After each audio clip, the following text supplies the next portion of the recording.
Magandang araw mga kaibigan.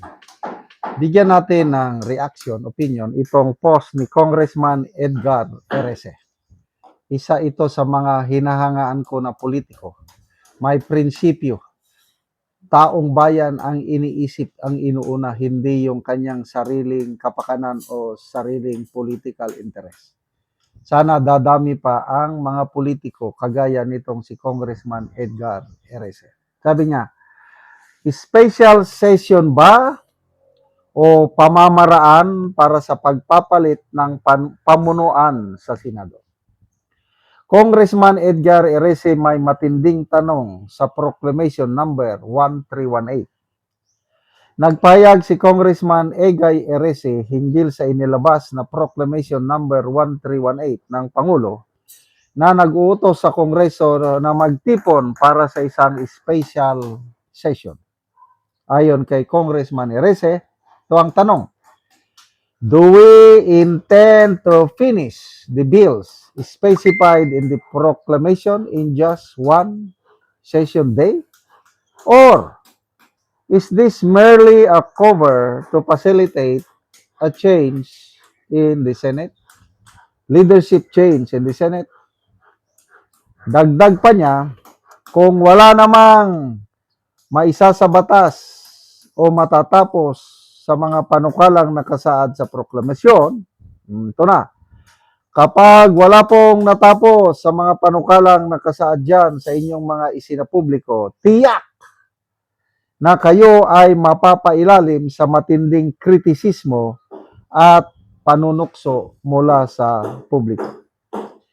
Iginiit ni Congressman Erese ang kahalagaan ng transparency at tunay na layunin sa pagpapatawag ng special session, lalo na kung ito ay para sa interes ng mamamayan at hindi para sa pansariling agenda sa politika. Okay. Ang special session, tinatawag niyan kung naka-recess ang Kongreso. May mahalagang batas na dapat ipasa para sa kapakanan ng nakakarami. Kaya nga, special eh. Ginagawa ito kung may sakuna, emergency, whatsoever. Special. Kagaya nung, I believe nung pandemic, if my memory is right, nagkakaroon ng special session na kasi kailangan magpasa ng batas para maka-cope up tayo sa pandemic. So, justified ang special session panahon ng pandemic. Ngayon, may pandemic ba? Wala naman. Yung giyera sa Middle East, patapos naman. I hope, totoo na yung nababasa kong post na magkakaroon na ng peace deal. Tapos na ang usapan. Yung giyera ng Iran, US, Israel, tapos na. So, ano pa ba? Wala akong nakikita na matinding dahilan na nakasalalay ang kapakanan ng taong bayan para magpatawag ng special session. Maliban lang sa isa. Agree ako dito sa tanong, obserbasyon ni Congressman Erese, ang pagpapalit ng liderato sa Senado. Ang hint dyan na nakita ko, noong linggo, biglang nagsalita si Senator Villanueva, nagsabi sa video na, tama na ang away politika, magtrabaho tayo, handa akong mag-attend sa session na ipatawag ng Pangulo. Inilagay ako ng Diyos sa posisyong ito para magtrabaho. Ginamit pa niya ang salita ng Diyos. Kaya may mga bumabatikos ngayon sa kanya. So, opinion ko lang ito. Ang talagang dahilan sa special session is leadership change. I hope I am wrong. But nakikita ko na Bukas na ba? Oh. Tatawid bakod si Senator Villanueva. Again, I hope I am wrong. Kasi dati-dati mataas ang tingin ko kay Senator Villanueva dahil nga member siya ng Jesus is Lord movement. Eh, napakalaking Christian church ito worldwide na noong 1980s, bagong assign ako sa Mindanao, sumasama ako sa mga church services ng Jesus is Lord. And I like their preaching. I like their doctrine. Maganda yung sinasabi nila. Tama. Wala akong nakikitang mali sa itinuturo ng Jesus is Lord.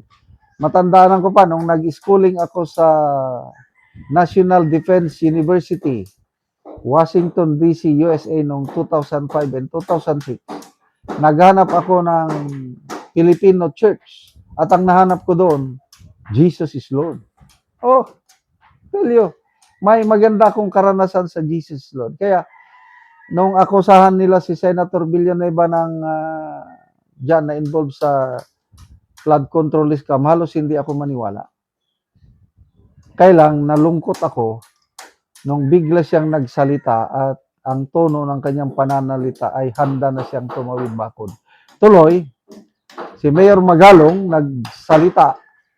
Although hindi niya pinangalanan yung senador sa kanyang salita, pahayag, kailang parang sinasabi, parang si Senator Villanueva na hindi madadala yung video presentation niyo ang taong bayan.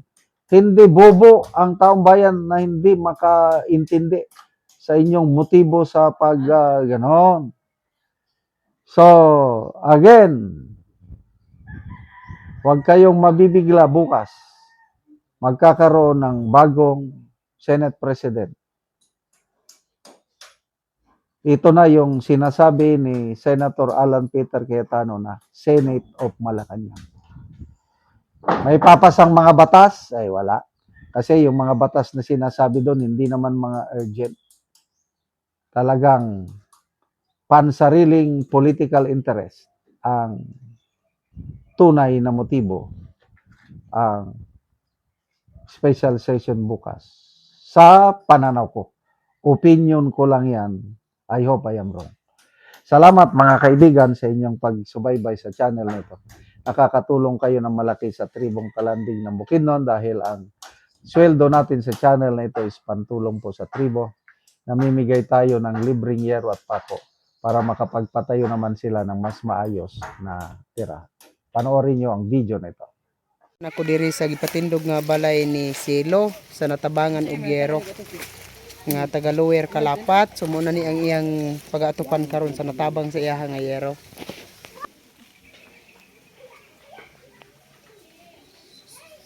So muna ni ang Yero nga gitabang nga iatop karon. So kompleto gid na apay plinsin.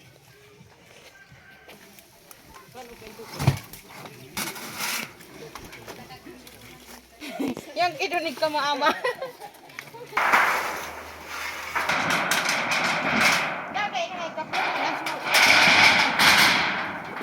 Bimbis gani tagka.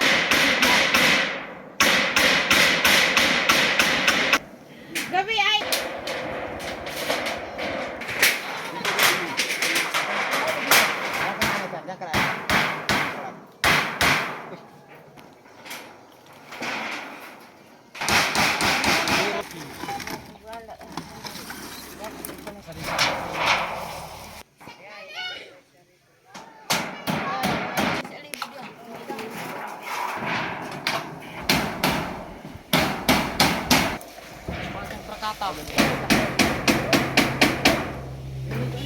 O karon naman na gyud sa pag-atop ang ginatabang nga Yero. So makita gyud nato nga natupan na ang ilang gipatindog ni Silo nga balay. At sa Ginoo nga nakaatop na ko sa akong balay nga akong gipatindog. Salamat sa nagtabang sa Yero. Ginaot nga magpadayon pa para naapadaghan nagulat. Kung wala mo ang nagtabang kay di pa ko makapatindog sa akong balay. So, Salamat ako na gani ang ningkamot ani para makapatindog kog balay. So, ikaw- Salamat sa Ginoo. So ikaw na ani ang nagpatindog. Oh. So Para makataod lang mig balay. para makabalay lang mo. Akong bana, dagan man siyang trabaho, busa ako na ang naningkamot nga magpataod mig balay nga. Matagaan mig yero. Salamat kaayo. Ug salamat kaayo tag sa mua. Salamat gyud kaayo.